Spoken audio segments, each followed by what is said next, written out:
ॐ अज्ञानतिमिरन्धस्य ज्ञानाञ्जनशलाखया चक्षुरुन्मिलितं येन तस्मै श्रीगुरुवे नमः। नमो ॐ विष्णुपदाय कृष्णप्रेष्ठाय भूतले श्रीमते भक्तिवेदान्तस्वामिनिति नामिने। नमस्ते सरस्वती देवे गौरवाणी प्रचारिणे निर्विशेषशून्यवादी पाश्चात्यदेशतारिणे। जय श्री कृष्ण चैतन्य प्रभु नित्यानंद श्री अद्वैत गदाधर श्रीवासदि गौर भक्तवृंद। हरे कृष्णा कृष्ण कृष्णा हरे हरे, हरे राम राम राम हरे हरे। हरे कृष्णा। तो पिछली कथा में हम वर्णन कर रहे थे जब मैत्रेय ऋषि ने ध्रुव महाराज की कथा जो है समापन उसका किया, तो अंत में उन्होंने बताया था कि ध्रुव महाराज की कथाएं बड़ी ही अनोखी हैं, बड़ी ही अनूठी हैं, क्योंकि ध्रुव महाराज विशुद्ध थे। उनकी जो भी क्रियाएं थी वो सब पूर्ण रूप से शुद्ध थी, और इसके कारण हम देख सकते हैं ध्रुव महाराज आज भी विख्यात हैं पूरे संसार में। तो जो भगवान के शुद्ध भक्त होते हैं, जैसे भगवान का यश होता है, इसी प्रकार से भगवान के शुद्ध भक्तों का भी यश होता है। तो उनका यश भी सनातन होता है। तो इसके पश्चात में महात्मा विदुर ने जो है वो बड़े संतुष्ट हुए थे ध्रुव महाराज की कथा सुन करके। उनके मन के अंदर में और अत्यधिक भक्ति भावना उसकी वृद्धि हुई ध्रुव महाराज की कथा सुनने के बाद में। और अब वो जो है रुकना नहीं चाहते थे कि ध्रुव महाराज की कथा खत्म हो गई, बस हो गया। और अब वो जो है आगे प्रश्न पूछते हैं। और कैसे पूछते हैं? क्योंकि मैत्रेय ऋषि ने ध्रुव महाराज की कथा के अंत के समय में वर्णन किया था कि नारद मुनि जो हैं, जब उन्होंने देखा था कि ध्रुव महाराज भगवत धाम वापस चले गए, बड़े प्रसन्न होकर के कि मेरा एक शिष्य जो है एक छोटी सी आयु में जिसने भगवान के साक्षात दर्शन किए थे, अब अपने जीवन के अंत में उसे विष्णु लोक की प्राप्ति हुई है। तो अत्यंत संतुष्ट होकर के नारद मुनि जो है प्रचेता, जहाँ पर एक बड़ा यज्ञ कर रहे थे, वहाँ पर गए। और वहाँ पर जाकर के जो है 3 श्लोकों के रूप में उन्होंने ध्रुव महाराज की महिमाओं का, उनके गुणों का, उनके यश का वहाँ पर वर्णन किया था। तो इसी परिस्थिति का इसका एडवांटेज लेकर के अब महात्मा विदुर जो है प्रश्न पूछ रहे हैं। तो कहते हैं, हे मैत्रेय ऋषि, आपने बताया था कि प्रचेताओं की सभा में जाकर के नारद मुनि ने भगवान के जो है महान भक्त ध्रुव महाराज के यशों का गान किया था। तो ये प्रचेता कौन है? ये किनके पुत्र थे? वो कौन सी जगह पर ये महान यज्ञ करने में लगे हुए थे? तो इस प्रकार से उन्होंने जो है अपने और आगे के प्रश्न प्रारंभ किए। आगे वो पूछते हैं, हे मैत्रेय ऋषि, मुझे पता है कि नारद मुनि उन्होंने भी साक्षात भगवान के दर्शन किए, और वो भी महाभागवत हैं। जैसे ध्रुव महाराज महाभागवत हैं, ध्रुव महाराज ने साक्षात भगवान के दर्शन किए, तो नारद मुनि तो उनके गुरु हैं, तो उन्होंने तो ध्रुव महाराज से पहले ही भगवान के साक्षात दर्शन किए हैं, और वो भी एक महान भक्त हैं। सभी भक्तों में अत्यंत महान भक्त, वरिष्ठ भक्त बताए जाते हैं नारद मुनि। और सभी जगहों पर जा करके वो भगवान की महिमाओं का गान करते हैं। अपनी वीणा उनके साथ में हमेशा रहती है, जहाँ पर भी जाते हैं राधिका रमन भगवान और भगवान की जो है महान भक्त श्रीमती राधा रानी, उनके गुण में वो हमेशा लीन रहते हैं। तो कहते हैं कि मुझे ये भी पता है कि नारद जी ने सबसे पहले भक्ति के विषय में बहुत सुंदर मार्ग जो है उन्होंने प्रदर्शित किया है, उसके बारे में उन्होंने लिखा है। तो आप सबको भी पता होगा, एक पुस्तक है जिसे कहा जाता है नारद पंचरात्र, जिसमें उन्होंने पंचरात्र विधि दी है। तो भक्ति में दो विधि होती है, दो प्रकार के मार्ग हैं। एक को कहते हैं भागवत मार्ग, एक को कहते हैं पंचरात्रिका मार्ग। तो भागवत मार्ग क्या होता है?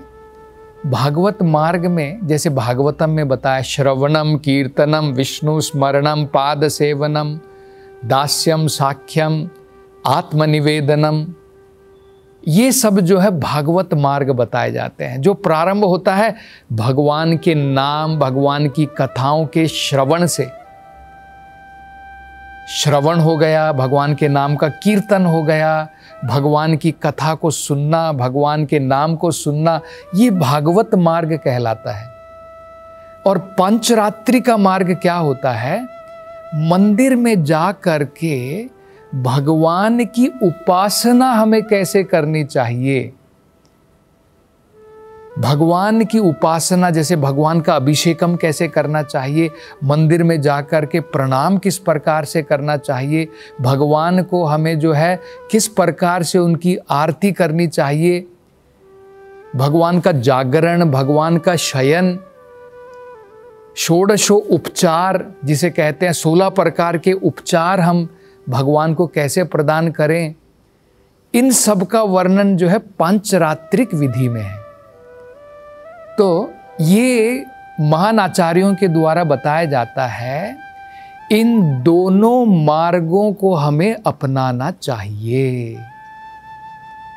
अगर हम सोचें कि एक पेड़ के नीचे बैठ करके केवल भागवत कथा सुन लूंगा, उतना मेरे लिए काफ़ी है, हमारा मन बहुत चंचल है। अगर हम श्रवण करके भगवान का उसके साथ साथ में सेवा में नहीं लगेंगे तो जल्द हमारा मन भटक जाएगा। भगवान के नाम का श्रवण, भगवान की कथाओं का श्रवण बहुत महान है, उसका कोई डाउट नहीं है, कोई संदेह नहीं है। लेकिन कलयुग में हमारा मन जो है बहुत चंचल है। तो मन को तो भगवान की कथाओं में लगाना है, साथ साथ में मन के साथ में तन को भी भगवान की सेवा में लगाना है, पंचरात्रि की विधि के द्वारा।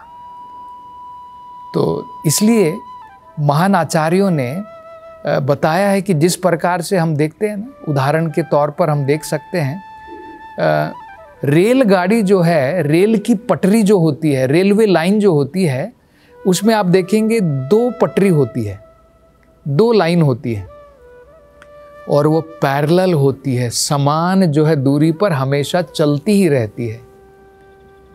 ठीक इसी प्रकार से ये दोनों मार्ग पैरेलली हमारे जीवन में हमें चलाने चाहिए। भगवान की कथाओं का श्रवण, भगवान के नाम का श्रवण, जप करना, कीर्तन करना, भगवान की कथा लोगों को सुनाना, उसके साथ साथ में हमें अर्च विग्रह की सेवा भी करनी चाहिए। तो भगवान की उपासना किस प्रकार से करनी चाहिए, वो पंचरात्रि की विधि में सबसे पहले नारद मुनि जी ने ही प्रदान की है। तो यही जो है महात्मा विदुर कह रहे हैं मैत्रेय ऋषि से कि मुझे पता है ध्रुव महाराज की भांति नारद मुनि जो है महाभागवत हैं, उन्होंने साक्षात भगवान के दर्शन किए हैं और उन्होंने पंचरात्रि की विधि जो है हमें प्रदान की है। तो अब वो नारद मुनि जी के बारे में भी पूछ रहे हैं। पहले उन्होंने पूछा प्रचेता कौन है, फिर उन्होंने अब पूछा कृपा करके मुझे ये बताइए कि नारद मुनि ने उस सभा में जहाँ पर वो यज्ञ चल रहा था, वहाँ पर जाने के बाद में आपने बताया कि वो बड़े संतुष्ट थे। क्यों संतुष्ट थे? क्योंकि प्रचेता जो हैं वो भी उनके शिष्य हैं ध्रुव महाराज की भांति। तो ध्रुव महाराज को तो उन्होंने भगवान के ध्यान के ऊपर भगवान की अर्चना कैसे करनी चाहिए सारे जो है निर्देश दिए थे। यहाँ पर हम देखते हैं प्रचेताओं को उन्होंने यज्ञ करने के लिए कहा कि तुम भगवान की संतुष्टि के लिए यज्ञ करो। तो वो देख कर के भी नारद मुनि अत्यंत संतुष्ट हैं कि मेरे कहे अनुसार ये प्रचेता जो हैं भगवान की संतुष्टि के लिए यज्ञ कर रहे हैं। और वहाँ पर जाकर के यज्ञ के साथ साथ में उन्होंने जो है ध्रुव महाराज की महिमाओं के गान के रूप में 3 श्लोक भी वहाँ पर जाकर के बोल दिए, जिससे हम ये भी हमें समझना चाहिए कि भगवान और भगवान की भक्तों की महिमाओं में कोई अंतर नहीं है, वो भी भागवत कथा है। तो नारद मुनि हमें पता है कि हमेशा भगवान के गुणों का वर्णन करते हुए घूमते हैं। यहाँ पर हम देखते हैं भगवान के गुणों के साथ साथ में ध्रुव महाराज के गुणों का भी, उनके यश का भी वो वर्णन उन्होंने किया। तो उसके कारण वो बड़े संतुष्ट थे। तो अब ये कह रहे हैं, मित्र ऋषि से पूछ रहे हैं कि कृपा करके मुझे ये बताइए कि नारद मुनि ने और वहां पर क्या क्या चर्चा की। आपने ये तो बताया कि 3 श्लोक ध्रुव महाराज की महिमाओं के गान के रूप में उन्होंने कहा, तो वो तो सभा में गए थे जहाँ पर प्रचेता थे, और वहाँ पर क्या वार्तालाप हुई और नारद मुनि जी ने जो है उनको क्या क्या भगवान के विषय में बताया, कृपा करके उसके बारे में भी हमें वर्णन कीजिए। तो ये भी बड़ा महत्वपूर्ण विषय हमें समझना है। वो कहते हैं कि जब हम भगवान की तरफ आतुर होते हैं, यही एकमात्र ऐसा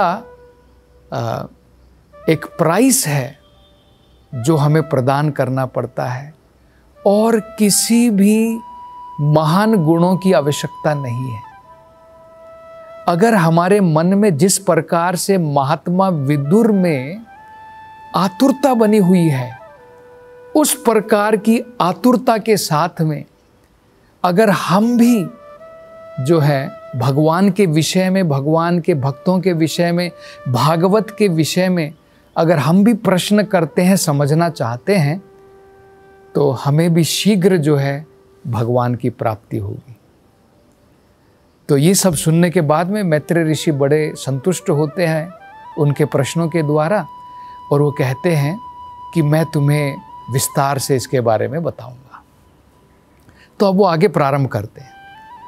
वो कहते हैं, हे विदुर, क्या हुआ ध्रुव महाराज जब चले गए, अंत में अपने जीवन के अंत में उन्होंने सब कुछ छोड़ करके जब वो जंगल की तरफ चले गए थे, अपने बेटे उत्कल, उनको जो है वो राजा बनाना चाहते थे कि अब मेरे बदले में मेरा बेटा जो है बड़ा हो गया है और उसके अंदर में सभी प्रकार के महान गुण हैं राजा के, वो भी राजऋषि है, काफ़ी अनुभवी हैं, तो मेरा पुत्र जो है अब लायक हो गया है, अब वो इस पृथ्वी के ऊपर राज करे। लेकिन मित्र ऋषि बता रहे हैं कि उत्कल जो है शुरुआत से ही निरासक्त थे भौतिक विषयों के प्रति। उनकी आसक्ति नहीं थी, उनकी आसक्ति नहीं थी कि मुझे मेरे पिताजी का जो है इतना ऐश्वर्यपूर्ण, इतना महान, इतनी बड़ी जो राजगद्दी है, जो पूरे पृथ्वी के जो शासक हैं, अब मुझे वो मिल रही है तो मैं आराम से जो है यहाँ पर राज्य करूं।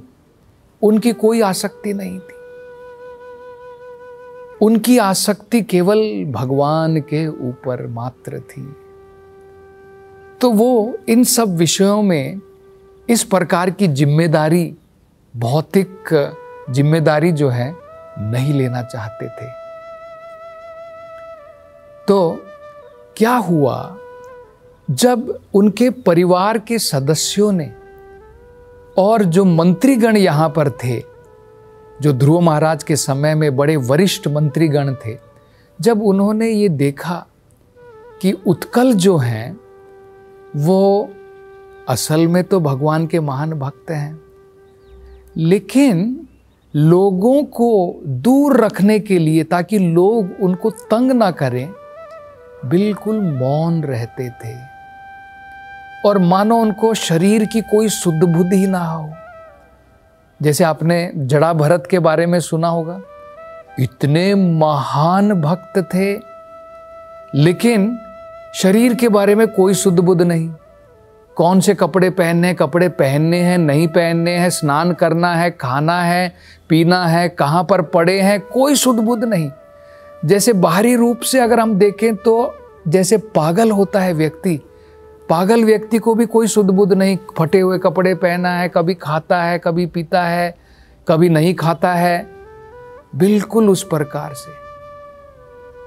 क्योंकि जो व्यक्ति पूर्ण रूप से भगवान से आसक्त है वो संसार से निरासक्त हो जाता है। तो बाहरी रूप से जो है वो इस प्रकार से थे। तो उनके मंत्रीगणों ने सोचा कि ये अब राजा तो बनने के लायक नहीं, क्योंकि इन्हें तो शरीर की भी सुध बुध नहीं है। तो इसकी जगह में इनके जो छोटे भाई हैं उनको हम राजा बनाएंगे। तो इस प्रकार की जो है वहाँ पर चर्चाएं चल रही थी और उनके छोटे भाई को जो है उनकी जगह पर राजा बनाया गया। तो अब मैत्रेय ऋषि जो हैं इस कथा को आगे बढ़ाते हैं और ध्रुव महाराज के जो ये वंशज थे अब उनके बारे में चर्चा करते हैं। और इसी प्रकार से अब वो आगे जो हैं जो प्रश्न पूछे थे महात्मा विदुर ने प्रचेताओं के बारे में, नारद मुनि जी के बारे में उन्होंने क्या क्या चर्चा की, और वो धीरे धीरे आगे उसका वर्णन करेंगे। हरे कृष्णा।